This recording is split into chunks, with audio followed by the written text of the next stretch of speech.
अस्सलामुअलैकुम वरहमतुल्लाहि वबरकातुहू। मैं मियाँ हुजूर का साहबजादा और खलीफा हकीम शारिक अहमद तारिकी जहांगीरी आज आपकी खिदमत में एक बार फिर हाजिर हूँ। आज हम बात करेंगे कि माह रमज़ान में हमें जिस्मानी और ईमानी कौन कौन से फ़वाइद हासिल होते हैं और कौन कौन से फ़वाइद हमें हासिल करने चाहिए। ये महीना बिलाशुबा रहमतों का महीना है, नेमतों का महीना है, बरकतों का महीना है। माह रमजान में हमें तिब्बी, जिस्मानी और ईमानी फवाइद क्या क्या हासिल होते हैं, आज हम इस पे बात करेंगे। तो जब हम रोजे से होते हैं तो जो हमारे जिस्म में फासिद मादा होता है, हमारी बॉडी उसको तहलील करके रिलीज करना शुरू कर देती है। इसके अलावा हमारे जबान के जो खुलिये होते हैं, जो जायका महसूस करके हमारे माइंड को मैसेज देते हैं कि ये मीठा है या ये फीका है या ये कड़वा है या इसमें मिर्च तेज है, वो एक्टिव हो जाते हैं और उनकी हिस्स तेज हो जाती है। यानी कि जब भी हम रोजा इफ्तार करेंगे तो हम जो इफ्तार में जो चीजें खाएंगे उसका जायका हमें आम दिनों से ज्यादा मालूम होगा और हमारी हिस्स तेज हो जाएगी। इसके साथ साथ हमारे जिस्म में जो शुगर के पेशेंट होते हैं, हाई शुगर के पेशेंट, उनकी शुगर नॉर्मल रहना शुरू हो जाती है। इसके साथ साथ मैं आपको बताऊं कि जो लोग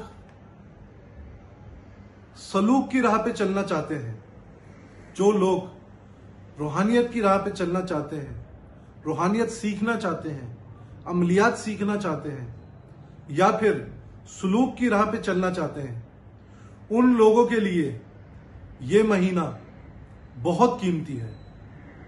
वो लोग जो सुलूक की राह पे चलना चाहते हैं, रूहानियत के सफर में चलना चाहते हैं, उनके लिए ये महीना बहुत कीमती है। क्यों? क्योंकि रूहानियत में पैर रखने से पहले, सुलूक की राह में चलने से पहले कुछ उसूल, कुछ पाबंदियां, कुछ अमल हमें अपने ऊपर इंप्लीमेंट करने होते हैं। वो क्या है? उसमें सबसे पहली चीज जो होती है वो होती है आजिजी, ठहराव, तकवा। इसके साथ साथ तौबा, सफाई और इन सारी चीजों के साथ साथ हमें वक्त की पाबंदी, ये सारी चीजें हमारा बेसिक जो है वो रूल्स होते हैं। तो माह रमजान में वैसे ही हमारा जो रोजमर्रा की जिंदगी होती है उसमें बहुत सारी चेंजिंग्स आ जाती है। जाहिर सी बात है, जो शख्स रोजे से होगा वो आजिजी से बात करेगा, इखलास के साथ बात करेगा। क्यों? क्योंकि उसको डर होगा कि मेरा रोजा है, वो उसके अंदर ठहराव आएगा। परहेजगारी के जो सिम्टम्स होंगे उसमें बढ़ जाएंगे, वो सेल्स एक्टिव हो जाएंगे उसके माइंड में जो परहेजगारी के होंगे। इसके अलावा हम लोगों को जो भी रूहानियत के सफर में चलना चाहता है या सलूक की राह में चलना चाहता है, वो इस माह रमजान में अपने सफर का आगाज कर सकता है। उसकी वजह मैंने आपको बताई कि इसके जो बेसिक रूल्स हैं वो हम माह रमजान में वैसे ही फॉलो कर रहे होते हैं और हमें चाहिए कि इसमें हमें तकवा, तौबा और सफाई। तौबा के मायने क्या है? तौबा के मायने ये हैं कि हम हर उस चीज से तौबा करें जिसे हम जानते हैं, जिसे हम नहीं जानते, जो हमारी जाहिरी आदतें हैं, जो हमारी बातनी आदतें हैं। जाहिरी आदत क्या है? जाहिरी आदत यह है कि हमने किसी की चुगली की। जाहिरी आदत क्या है? कि हमने कोई चीज सस्ते दामों में खरीद के महंगे दामों में बेची। जाहिरी आदत क्या है कि हमने चोरी की। जाहिरी आदत क्या है कि हमने फला के साथ बद इखलाकी से पेश आए। और बातनी आदत क्या है? बातनी आदत यह है कि हमने अपने दिल में किसी के लिए किना रखा, हमने अपने दिल में किसी के लिए बुग़्ज़ रखा, हमने अपने दिल में किसी के लिए नफरत रखी, हमने अपने दिल में किसी के लिए बुरा चाहा। तो हम माह रमजान की निस्बत से अपनी ये सारी आदतें चेंज कर सकते हैं और ये बहुत आसान हो जाता है हमारे लिए माह रमजान में अगर हम इसको शुरू करें। इसके साथ साथ परहेजगारी क्या है? परहेजगारी यह है कि जब हम राह अमलियात में आते हैं तो हमें परहेज करने होते हैं। कुछ अमाल ऐसे जिनकी ज़कात अदा करनी होती है उनमें हमें परहेज वाजिब होते हैं, लाजिम होते हैं। तो हमें माह रमजान में परहेज की आदत होती है, परहेज की आदत डल जाती है। तो हमें इसका आगाज माह रमजान से करना चाहिए। उसमें तर्क जलाली, तर्क जमाली, तर्क बिल लज़्ज़ात, ये 3 परहेज मैंने आपको पहले वीडियो बनाई थी, उसमें बताया था कि ये सारे परहेज क्यों कराए जाते हैं, क्या वजूहात है और कैसे परहेज होते हैं और परहेज में क्या क्या चीजें हमें तर्क करनी पड़ती है। और रोजे में तो हमें तमाम खाने की अशिया तर्क करनी पड़ती है। तो वो वाला जो मरहला है, ये वाला मरहला है, उसमें फिर भी आपको थोड़ी सी जो है वो आसानी है। तो जब आप इस मरहले से गुजर रहे होते हो तो वो मरहला आपके लिए आसान हो जाता है। तो आपको ये चीज आसानी से आपको जो है हासिल हो जाती है। इसके साथ साथ आपके अंदर ठहराव कैसे आता है कि जब आप रोजे से होते हैं तो आपके अंदर ठहराव आता है कि जब इफ्तार करेंगे तो इफ्तार पे इफ्तार होगा, उससे पहले आप कुछ खा पी नहीं सकते। आप में तकवा होता है, नमाज पढ़ते हैं, 5 वक्त की नमाज पढ़ते हैं, कुरान शरीफ पढ़ते हैं और इसके अलावा मुख्तलिफ वज़ाइफ करते हैं।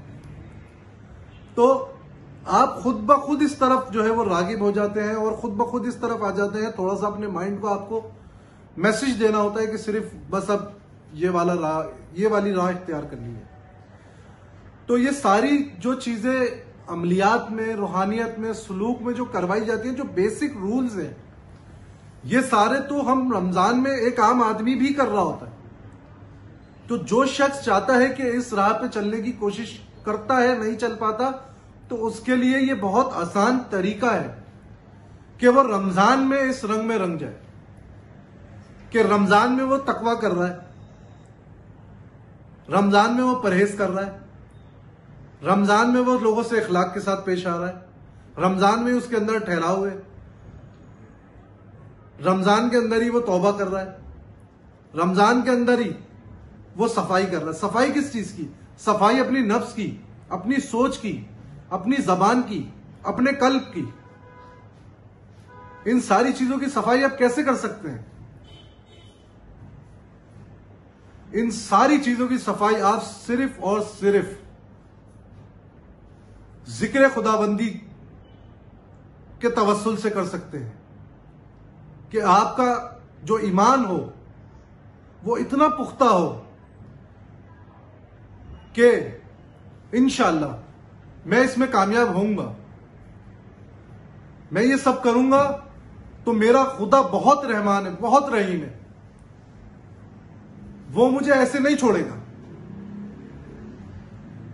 अगर मैं इस राह पे चलूंगा। और अल्हम्दुलिल्लाह आप लोगों के लिए एक प्लेटफॉर्म ऐसा दिया गया है जवाहिर इल्म रूहानियत का कि जिसमें आपको एक ऐसा रहनुमा, एक ऐसा वली कामिल जो आप लोगों के बीच रहकर, आप लोगों को राह सुलूक, राह रूहानियत और राह अमलियात, ये तीनों चीजें सिखा रहा है। मुर्शिद क्या है? मुर्शिद एक ऐसा दरख्त है कि जिसके साए में आप जिस नियत से बैठेंगे वो आपको वही आप उससे पाएंगे। उसके साए में अच्छा भी बैठेगा तो वो साया देगा, बुरा भी बैठेगा तो वो साया देगा। आप जिस नियत से मुर्शिद के पास आएंगे वही चीज आप पाएंगे। आप दुनिया के लिए आएंगे, दुनिया पाएंगे। आखिरत के लिए आएंगे, आखिरत सवरेगी। और राह लिल्लाह के लिए आएंगे तो इंशाअल्लाह ताला आप वो सारी चीजें देखेंगे। तो जो जो लोग इस सफर में चलना चाहते हैं वो इस सिलसिले को ज्वाइन करें और जितनी फैज़ो बरकत मियां हुजूर से बटोर सकते हैं हमें बटोरनी चाहिए। जो जो हजरात इस क्लासेस का हिस्सा बनना चाहते हैं वो कमेंट्स बॉक्स में हमसे राब्ता कर सकते हैं, डिस्क्रिप्शन में दिए गए नंबर पर राब्ता कर सकते हैं, कॉल सेंटर पे दिए गए नंबर्स पे राब्ता कर सकते हैं। तो इंशाअल्लाह आपके राब्ते के बाद आपको रिस्पांस दिया जाएगा। बहुत सारे लोगों की शिकायत है कि हमें रिस्पांस नहीं मिलता। इंशाअल्लाह आपको रिस्पांस दिया जाएगा। जो लोग इस राह पे चलना चाहते हैं और मियां हुजूर की सोबत इख्तियार करना चाहते हैं तो उनके लिए ये दरवाजे इंशाअल्लाह ताला हमेशा खुले रहेंगे। हम चाहते हैं कि जैसी तरबियत हमारी मियां हुजूर ने करी और जितना इल्म हम हो सकता है हम आप तक लाते हैं, हम आप तक पहुंचाते हैं। जो मैसेजेस हम तक पहुंचता है हम आप तक पहुंचा देते हैं। तो हम चाहते हैं कि सारी दुनिया में हमारे ऐसे लोग बैठे हैं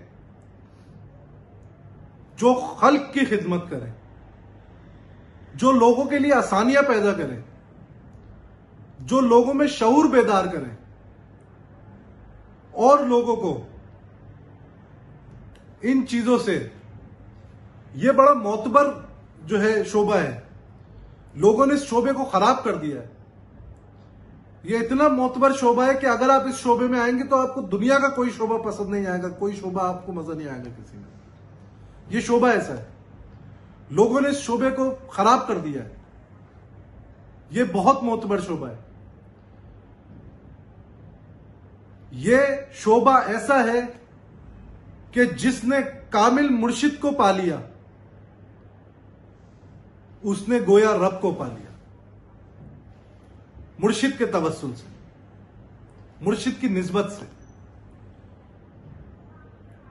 इंशाअल्लाह आपके साथ इस तरह की गुफ्तगू चलती रहेगी। जो लोग हमसे किसी भी अमल की खास इजाजत और खास तरीकेकार पे अमल करना चाहते हैं वो डिस्क्रिप्शन में दिए गए नंबर पे हमसे राब्ता करें तो हम उनको इंशाअल्लाह ताला खास आमाल की इजाजत और खास आमाल के तरीकेकार बताएंगे कि असल तरीका है क्या। ऐसा बिल्कुल नहीं है कि जिसको चुन लिया बस उसको चुन लिया। जो भी इस राह में चलना चाहता है वो चले, लेकिन इनके कवायद और जवाबित पे रहते हुए चले, इस कानून के मुताबिक चले, इन पाबंदियों के अंदर चले तो इंशाअल्लाह वो हर चीज पा लेता है। इसी के साथ साथ आपसे इजाजत चाहूंगा। अस्सलामु अलैकुम व रहमतुल्लाहि व बरकातुहू।